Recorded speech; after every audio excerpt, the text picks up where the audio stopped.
Je vais vous raconter une histoire avant de vous faire encore un petit résumé que j'ai fait sur le mystère de l'ego. Il sera assez détaillé, le petit résumé détaillé.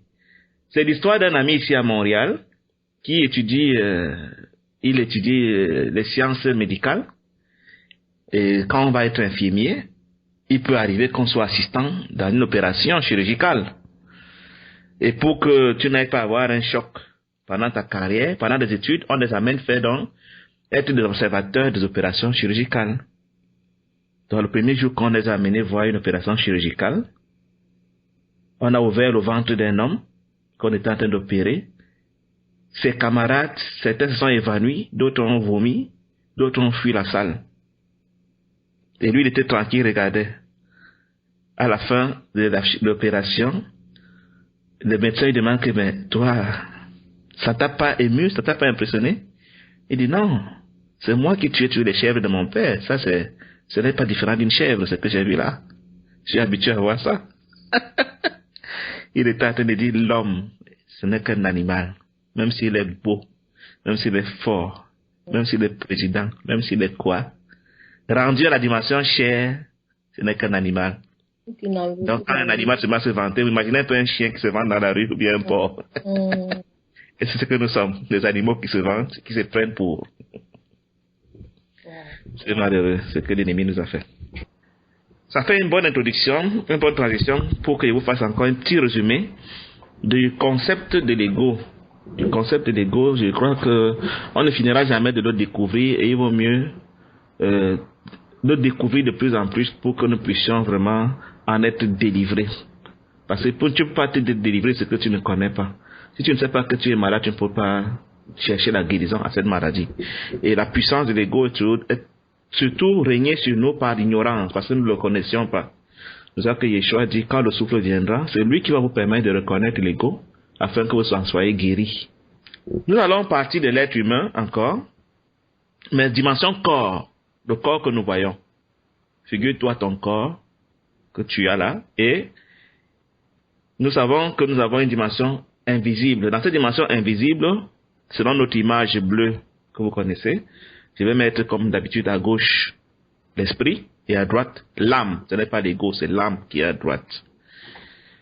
Dans la création, le Père voulait que lui, il va parler à notre intuition, qui est une partie de l'esprit. L'intuition va envoyer des informations dans la conscience, la vraie connaissance, la conscience qui vient du Père. Cette conscience donc devait nous enseigner et nous parler au travers de notre âme. Et l'âme devait obéir à ce que la conscience dit et donner des instructions au corps pour que le corps agisse. Et en retour, il y avait la communion, retour d'ascenseur au Père pour dire merci pour ce que tu m'as donné. C'est ça que Paul dit partout, ce qu'il faut faire, c'est remercier le Père. C'était ça le plan simple à la création. À la limite, moi, on peut se demander si Adam et Ève avaient une âme.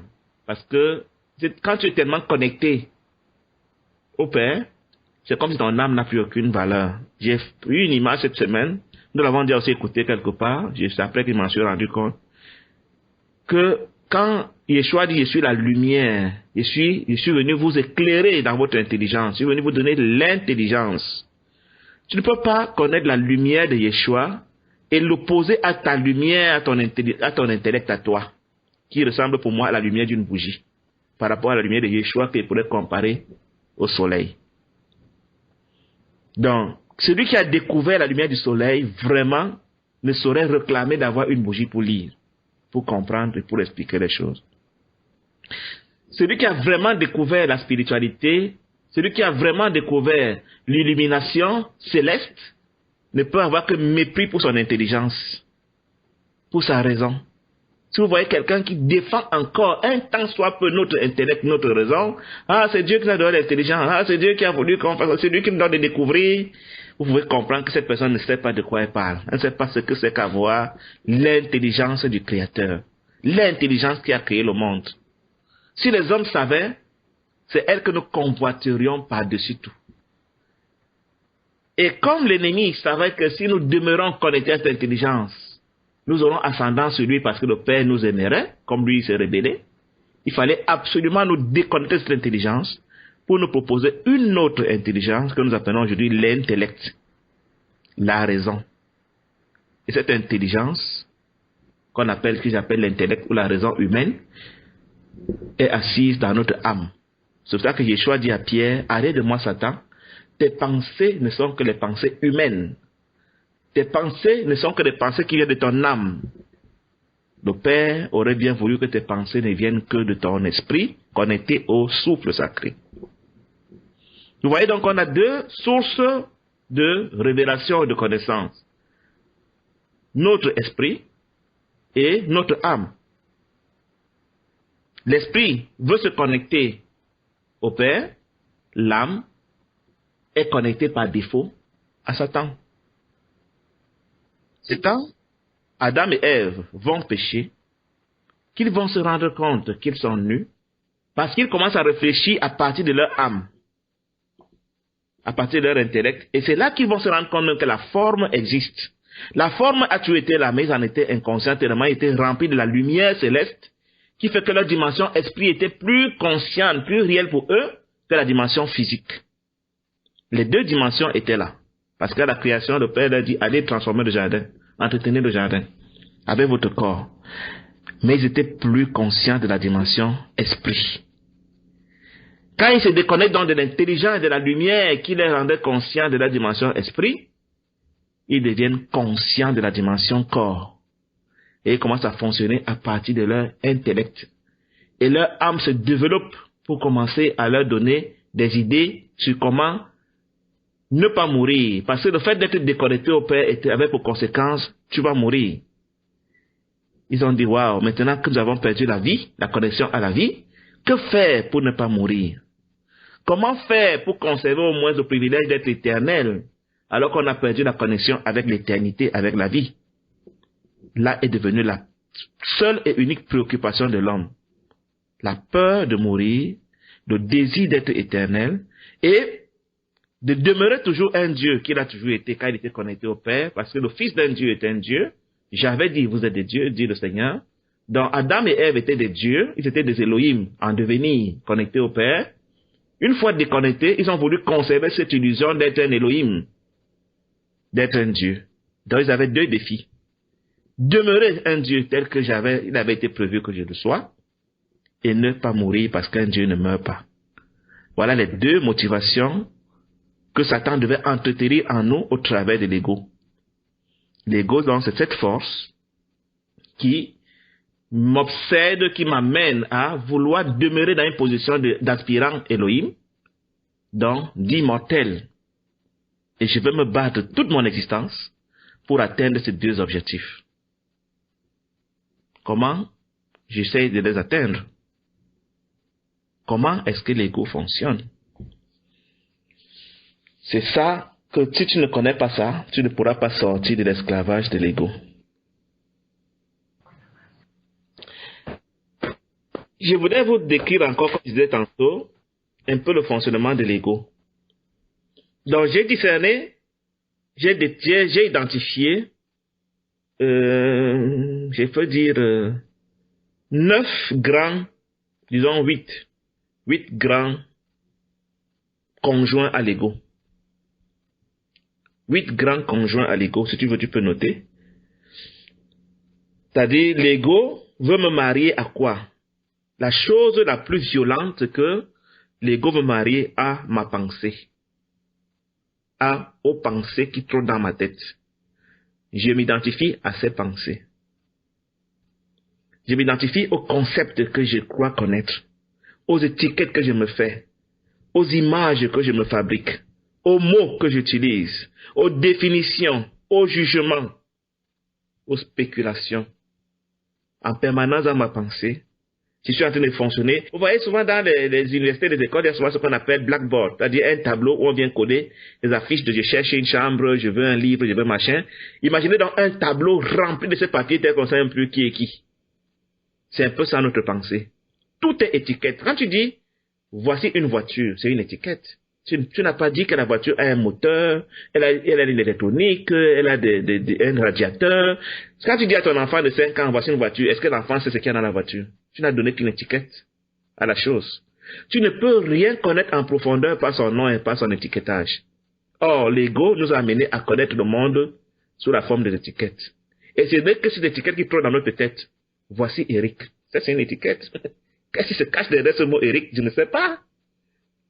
Je ne sais pas, mais je crois le connaître parce que je connais son nom, je connais 2-3 choses sur ce qu'il fait.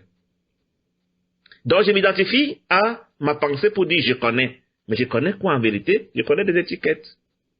Et je me crois quelque chose parce que ma pensée connaît des étiquettes, des concepts, des définitions, des mots, des images, des spéculations. Et je commence à faire des commentaires, je commence à faire des jugements à partir des étiquettes. Donc le premier conjoint que l'ego va m'imposer, c'est la pensée. Et la pensée est le conjoint le plus violent parce qu'elle va m'occuper l'esprit à 99, peut-être 99% de temps. Ma pensée est en train de travailler. Je suis en train de réfléchir sur des bêtises. Je ne parviens pas à me concentrer sur ce qui est pour ne penser qu'aux étiquettes qui ont rempli ma tête. C'est le premier conjoint. Le deuxième conjoint que tu vas voir, ce sera ce que quelqu'un appelle le temps. C'est-à-dire le passé ou le futur. Donc la pensée fonctionne toujours dans le temps. C'est-à-dire si tu écoutes tes pensées, tu verras qu'elles sont occupées par il y avait eu, et j'avais, j'aurais dû, et si j'avais, si je pouvais, pourquoi il n'y avait pas dans le passé? Ou alors dans le futur. Certainement demain, dans 10 ans, il y aura, je suis sûr que, j'ai la foi que, j'espère que, alors que tu vas mourir aujourd'hui, physiquement parlant. Tu as passé le temps à penser au passé et au futur, alors que tu vas mourir dans 1 minute. Quelle énergie perdue. Si tu savais que tu vas mourir dans 10 minutes, mais tu te mettrais à genoux, à pleurer au Père pour dire, Père, sauve-moi de cette mort, je ne veux pas partir. Et tu serais connecté au Père, à convoiter sa présence comme le brigand sur la croix. Mais comme l'ego te fait croire que tu es éternel sur la terre, alors il te préoccupe, il te remplit du temps, de la notion du temps. Il te donne seulement de vivre par rapport au passé et par rapport au futur. Par rapport à ta mémoire, à ton histoire et par rapport aux anticipations. C'est pour ça que Yeshua va nous dire, mais pourquoi vous vous préoccupez tant du futur? Encore moins du passé. Ça peut changer quoi dans ton existence? Mais si tu t'observes avec critique, tu verras que tu fonctionnes seulement dans le passé et dans le futur, jamais dans ce qui est maintenant. Parce que c'est maintenant que tu peux agir, actuellement là, pour poser des actes, pour influencer des choses. Et pour que tu puisses agir maintenant, il faut que ta pensée aussi soit dans le maintenant. Mais si ta pensée est dans le passé, imagine que tu es au travail, à l'activité. Tu es en train d'opérer un malade, mais ta pensée est sur ta mère qui avait fait machin et ton frère qui avait fait truc. Vous pouvez imaginer ce que le bistouri va faire. Il va découper les intestins du malade. Parce que tu n'es pas concentré sur ce que tu es en train de faire maintenant. Or, en se concentrant sur ce qu'on est en train de faire maintenant, on risque d'entrer dans l'excellence. Mais en demeurant dans le passé et le futur, ce qu'on fait maintenant, on va le faire d'une manière distraite et on va dire, j'ai fait des erreurs. Certainement parce que tu étais dans le passé ou dans le futur. Et l'ego aime ça. Donc l'ego nous a fait esclaves du temps, synonyme de passé et de futur. C'est le deuxième conjoint. Troisième conjoint, la troisième famille de conjoints que j'identifie par rapport à l'ego, c'est les émotions.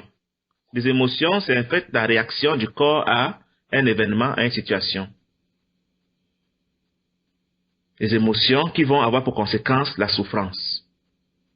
La plus grande émotion qui anime l'ego, comme j'ai dit, c'est la peur de la mort.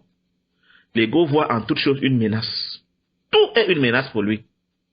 Même son frère en Yeshua est une menace pour lui. Menace à sa visibilité. Menace à son ministère. Menace à ce que les gens le reconnaissent. Et que sais-je encore? Tout est menace pour l'ego. Ses collègues sont des menaces. Ses parents sont des menaces. Ils ne veulent pas son bien. Ses amis même sont des menaces. La voiture est une menace. Le matériel est une menace. Tout est menace. Alors, il passe son temps à prendre des dispositions par rapport à ces menaces, à ces dangers qui le guettent. Il est comme une antilope qui se sent entourée de 20 lions et qui a les oreilles dressées, les yeux ouverts, ne dort pas, de peur qu'un des lions ne la dévore, croyant pouvoir se protéger elle-même des lions. C'est ça l'ego. Donc la peur nous hante. Et cette peur va nous amener à souffrir. Nous souffrons d'abord parce que nous vivons en permanence dans la peur. Quand nous allons rentrer dans le passé, on part chercher les peurs. On part chercher les regrets. On part chercher la culpabilité. On part chercher les remords. On part chercher le chagrin. On part chercher l'anxiété dans le passé. Tout ça va fabriquer la peur et la peur va conduire à la souffrance. Vous voyez les enfants parfois, quand un enfant a fait une bêtise, ses frères lui disent, je vais dire à papa quand il va venir. Quel est le but de cette déclaration? Je veux que tu aies peur. Et dès que l'autre a peur, il passe une mauvaise journée en attendant que papa vienne le soir à 20h. Quand papa vient le soir, on peut m'oublier de l'accuser, il aura souffert pour rien. On peut me l'accuser parfois, papa ne répond pas. Papa ne tient pas compte de ça.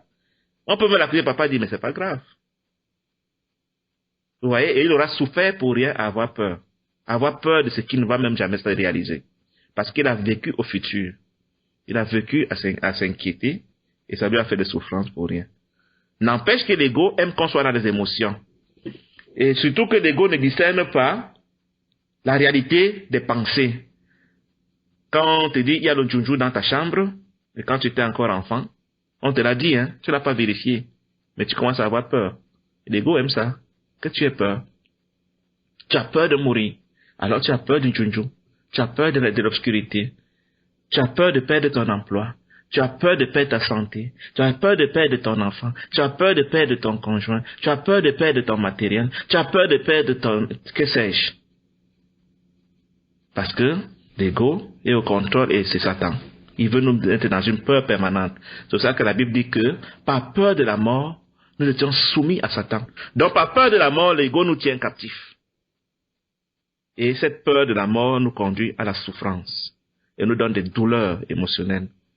Donc les conséquences des émotions négatives, c'est la souffrance qui est le lot de toute l'humanité. Voilà 3 conjoints que j'ai donnés. Je les appellerai si jamais je devais enseigner ces choses un jour, je parlerai du corps de pensée, du corps du temps, c'est-à-dire c'est des démons en fait, hein, quand on dit corps, c'est-à-dire que c'est un démon qui me permet à vivre dans la pensée, c'est un démon qui m'obsède par le temps, c'est un démon qui m'amène à vivre dans des émotions. Je les appellerai comme ça le corps de pensée, le corps du temps, le corps des émotions. Ça fait 3 démons ou 3 corps que l'ego entretient comme conjoint avec moi, avec leurs caractéristiques qu'on vient de voir. Un 4e corps que l'ego aime bien me marier avec, c'est mon propre corps physique, c'est moi-même. Pour me donner une valorisation. Et nous avons déjà vu beaucoup de choses. Le corps veut se réaliser. Le corps veut se donner une valeur. Et du coup, le corps me rend conscient des formes. Parce que la forme s'identifie à la forme. Mais l'ego aime quand je suis marié à mon corps. Alors je dois protéger mon corps. Je dois embellir mon corps. Je dois célébrer mon corps. Je dois le rendre visible. Et que sais-je encore? J'en fais même un culte. Parce que c'est mon conjoint. C'est un de mes conjoints égoïques. Mon corps. Quiconque attaque un de mes conjoints égoïques m'a attaqué, il va me sentir. Pour savoir reconnaître tes conjoints égoïques, observe comment tu réagis quand ils sont attaqués. Quand on attaque tes pensées, tes convictions, quand on attaque ton histoire, ton passé, ou ton avenir, ton espérance, quand on attaque tes émotions, tu prends ça très mal. Chacun a sa manière de réagir. Donc le 4e conjoint que j'ai proposé, c'était le corps physique. Le 5e conjoint que je proposerai, c'est l'autre. Mon prochain. Mon prochain, l'ego me marie à lui par la puissance de la comparaison. Comme je veux être un Dieu, il faut qu'il m'assure qu'il n'y a pas, l'autre n'est pas une menace pour moi, n'est pas un Dieu rival pour moi. Je dois m'assurer que quand je suis là, il n'y a plus moi. Et les autres sont en bas. Donc je m'assois sur une tour d'ivoire, il m'assoit sur un mirador, avec un pistolet, prêt à dégainer sur quiconque lève la tête. Par la puissance de la comparaison. C'est instinctif que dès que je revois l'autre, je dois me comparer à lui. C'est l'ego qui veut ça. Je dois me comparer à son physique. Je dois me comparer à ses réalisations. Je dois me comparer à son intelligence, à ses capacités. Je dois me comparer à ses dons. Je dois me comparer à son ministère. Je dois me comparer à ses enfants, comparer mes enfants à ses enfants. Bref, est-ce qu'il y a quelque chose en lui qui me dépasse? Quelque chose en lui qui peut faire comme qui me vole ma célébrité. Ça, c'est le travail de l'ego. Et pour réaliser ça, je ne me compare pas pour me comparer, mais je vais tout faire pour le détruire, pour m'assurer qu'il ne va jamais lever la tête. Comment? En me plaignant de lui. Quand je me plains de lui, je suis en train de lui dire, tu as tort, moi j'ai raison. Donc, je connais plus que toi. Je suis parce que c'est le plus grand qui connaît toujours plus. Donc, par la plainte, je lui montre qu'il a tort, il est ignorant. Donc, moi, je suis un Dieu, je connais plus que lui. Comment je vais rabaisser l'autre en le réduisant à une étiquette? C'est un orgueilleux, c'est un menteur, c'est un voleur. Il est fier, il n'est pas instruit, il n'est pas intelligent. Je lui colle une étiquette. Et puis, ça fait que je le réduis à une chose, à une étiquette. Ça me donne l'impression que j'ai de la valeur. L'ego aime ça. Je veux le dévaloriser, je veux le rabaisser. Et je dois avoir vis-à-vis de lui des ressentiments. Je dois toujours avoir l'impression qu'il n'a pas été à la hauteur. Vraiment. Comment quelqu'un peut se comporter comme ça? Qu'est-ce qui peut amener quelqu'un à penser comme ça? Hein? Ça, c'est pas normal. Ça, c'est l'ego qui parle. Toujours pour se donner de la valeur, pour toujours se consolider, toujours pour s'identifier, pour se célébrer. Il faut qu'il rabaisse l'autre, qu'il montre à l'autre qu'il a été offensé par son mauvais comportement. Tu n'es pas digne, c'est pas bon ce que tu as fait. Moi, je ne ferai pas ça sous-entendu. Je suis un Dieu, donc moi, je ne descendrai pas à ton niveau. À la limite, à dehors d'avoir des ressentiments, il va réagir pour dire, descends, tu ne peux pas te lever à mon niveau. Donc, dès que tu dis une phrase, il va te montrer que ta phrase là ne vaut rien. Tu ne connais rien. Quelle que soit la pertinence de ta phrase, il faudra que tu dises mais. Vous connaissez déjà comme ça, ils sont toujours en train de te montrer que ce qu'on t'a fait comme compliment, c'est rien, c'est banal. Pourquoi on célèbre ce que tu as fait là? C'est l'ego qui parle. Il n'accepte pas qu'à côté de lui, il y ait plus grand que lui. Il réagit tout de suite. Et à défaut de ce que sa réaction ait porté des effets, parce qu'il n'a pas pu te rabaisser, il lui reste une seule chose, c'est la rancune. Il va te détester dans son cœur parce que tu es une menace pour lui. Son cœur va saigner quand il pense à toi. C'est l'ego. Et s'il ne peut pas te garder rancune, il va te détester, la haine. Il aura de la haine pour toi. Il aura de la jalousie. Quand il te voit, il sera irrité. Ses cheveux vont se dresser sur la tête. Ses poils vont s'hérisser. Quand il pense à toi, son cœur va battre vite. Quand il voit même ton nom, il est gêné.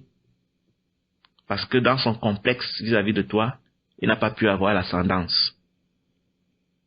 C'est l'ego qui fonctionne comme ça, dans la comparaison. Et pendant qu'il se compare à toi, il va se jouer des rôles. Il va te donner le rôle de supérieur vis-à-vis de toi, et toi le rôle d'inférieur. Il va avoir des attitudes à t'abaisser. Vous allez voir quand Obama et Poutine veulent entrer dans une salle à deux, il y a un conflit terrible. L'ego leur dit c'est le dernier, c'est le plus grand qui entre le dernier. Alors devant la porte, il y a quelqu'un qui dit à l'autre, mais entre. L'autre dit non mais entre, non mais entre. Parce que les télés vont commenter après. Obama est parti une fois au Japon. Il s'est plié en quatre pour saluer le roi japonais.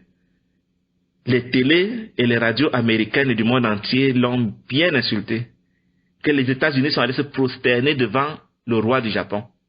Incroyable scandale. L'ego n'aime pas ça. Donc les attitudes destinées à écraser l'autre, alors rabaisser, à dire que tu n'es rien. Je te parle, je te regarde dans les yeux, je lève la tête devant toi parce que je sais que je suis plus que toi. Ça, c'est le travail de l'ego. La comparaison en permanence. Donc, on a vu le cinquième conjoint. Le quatrième, c'était le corps. Le cinquième, c'est l'autre. Un autre conjoint que l'ego aime aussi, c'est les situations, les événements dans lesquels il va démontrer que lui a la maîtrise. Ou alors, il va résister à ce qui est, à ces événements-là.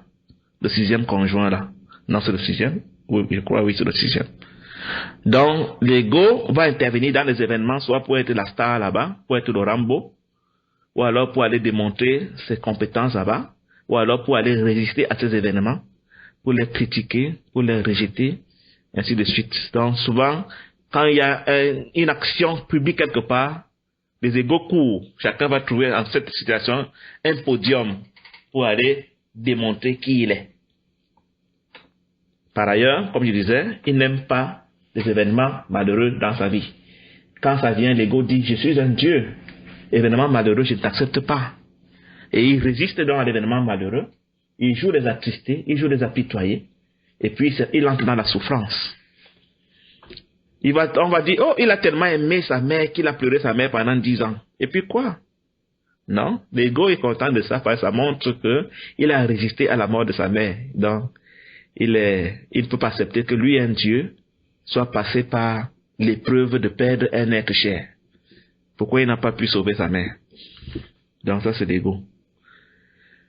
L'autre conjoint que j'identifie, c'est l'association, le mariage au matériel, le mariage à l'argent, le mariage aux relations, le mariage au diplôme, c'est-à-dire à l'éducation, au niveau de l'éducation, le mariage au statut familial ou le mariage à une collectivité, c'est-à-dire une identité collective. Je suis pentecôtiste, je suis blanc, je suis africain, je suis canadien, je suis femme, je suis ministre, le mariage a des rôles.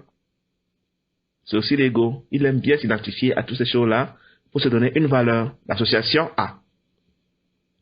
Le mariage a ta personnalité. Il ne suis pas n'importe qui. Quand l'ego pense à lui-même, il est conscient qu'il est beau. Il est conscient qu'il est intelligent. Il est conscient qu'il est capable. Et il est sûr de lui. On dit souvent dans le monde, il se croit. Il ne se croit pas. Il est. Donc c'est ça. Et puis le dernier conjoint que je vous propose de noter, c'est les croyances. Les croyances, les convictions. Ça vient souvent, les croyances, ça vient souvent de la convoitise, d'une sorte d'espérance. La croyance, la convoitise d'être heureux. La convoitise d'être suffisant, d'avoir tout et ne pas avoir besoin de l'autre. La convoitise, l'impression, l'assurance d'être illuminé, d'être spirituel, d'avoir la connaissance, je sais. Je crois que je sais, je crois que je suis illuminé, je crois que je suis complet, je n'ai pas besoin de d'autres, je crois que je suis heureux, je crois que je suis éternel, je crois que je suis une divinité, même s'il ne le dit pas. Je crois que j'ai le pouvoir, je crois que j'ai le succès, je crois que j'ai accompli des choses merveilleuses, que les gens voient ce que je suis en train de faire.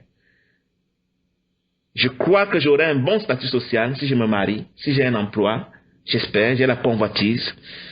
Je crois que ma religion, c'est la bonne religion, c'est la seule religion, c'est la vraie religion. Je crois que mes convictions sont inattaquables. Et que sais-je encore? Dans les croyances, les forteresses de pensée, comme Paul l'appelle, l'ego t'amène à t'identifier à des croyances. Et il y a bien d'autres conjoints que je ne peux pas connaître, que nous allons découvrir avec le temps, dans notre propre expérience, dans notre propre marche, dans ce que le Père va nous enseigner. Mais je vais encore résumer pour finir avec ce thème. L'ego, c'est la souffle de Satan qui veut m'amener à me marier à ce qui n'est pas le Créateur. Il est l'opposé du souffle sacré qui veut me marier à mon esprit, c'est-à-dire au Créateur. Quand je suis marié au Créateur, j'ai la vie, j'ai la paix et la joie qui viennent du Père. Quand je suis marié à l'ego, j'ai la peur qui entretient la souffrance. Et l'ego me donne l'impression que le monde n'est pas tout, que le monde est divisé. Alors je dois attaquer le monde morceau par morceau. Je suis différent de moi-même, je suis différent moi-même qui est mon esprit, je suis différent de mon frère, je suis différent de la création, je suis différent du Créateur, je suis moi, une divinité, je suis moi, c'est moi, différent des autres. L'ego établit des différences dans la création, alors que l'amour m'amène à voir le monde comme un tout, appartenant à un seul Créateur, le Père, gouverné par Yeshua. Le souffle sacré, c'est ce qu'il produit. Donc, pour me distraire de me marier au Créateur, l'ego va me proposer de me marier au corps de pensée, au corps temporel, au corps des émotions qui provoquent des souffrances. Il va me donner de me marier à mon propre corps physique, à l'autre, pour me comparer à lui, aux situations, pour leur résister, pour les contester. Il va m'amener à m'associer à des choses, au matériel, parce que je vais être complet. La motivation, c'est le désir d'être complet. Il va m'amener à me marier à mes croyances. Comment je reconnais donc un de mes conjoints égoïques? Quiconque s'attaque à une de ces choses va me sentir. Donc, dès que j'ai des émotions qui se manifestent, des émotions négatives, c'est des indicateurs que mon conjoint égoïque a été attaqué. Je me suis senti menacé. Alors je vais réagir. Je vais m'opposer. Je vais combattre pour défendre ma dignité, le fait d'être complet, ma divinité, ma personnalité. J'aurais su que là, l'ego a agi. Si nous regardons bien la vie de Yeshua, nous ne verrons rien de toutes ces choses. Preuve que Yeshua n'a jamais été conduit par l'ego. Ses frères vont lui dire, tu n'es pas n'importe qui, va te vanter à Jérusalem. Il dit, non, non, non, j'y vais discrètement, en secret. Je n'ai pas besoin de faire du spectacle. Je n'ai pas besoin qu'on m'applaudisse. Il va faire un miracle, ressusciter un enfant. Il dit, chut, ne dis pas aux gens, laissez-moi d'abord partir. Je n'ai pas envie qu'on vienne me célébrer ici. Il te guérit, dit, pas de publicité. Va seulement dire au pasteur, au sacrificateur, pour qu'il te fasse ce que Moïse avait dit, parce que vous êtes encore sur la loi de Moïse. Sa mère lui dit, fais-nous un petit show là, fais le vin, multiplie le vin que les gens envoient des mails. Qu'est-ce que tu me veux? Je ne vais pas venir ici me vanter. Il le fait discrètement, sans faire de bruit. Satan lui dit au désert, comme tu es grand là, montre-moi alors qui tu es. Il dit jamais, je ne vais jamais faire le show. Je ne me laisserai pas conduire par l'ego. Si tu regardes bien, Yeshua n'a jamais été conduit par l'ego, et nous ne sommes conduits que par l'ego. Même quand nous avons une apparence de spiritualité, en allant regarder de près, tu vas trouver l'ego plein dans ce que nous faisons.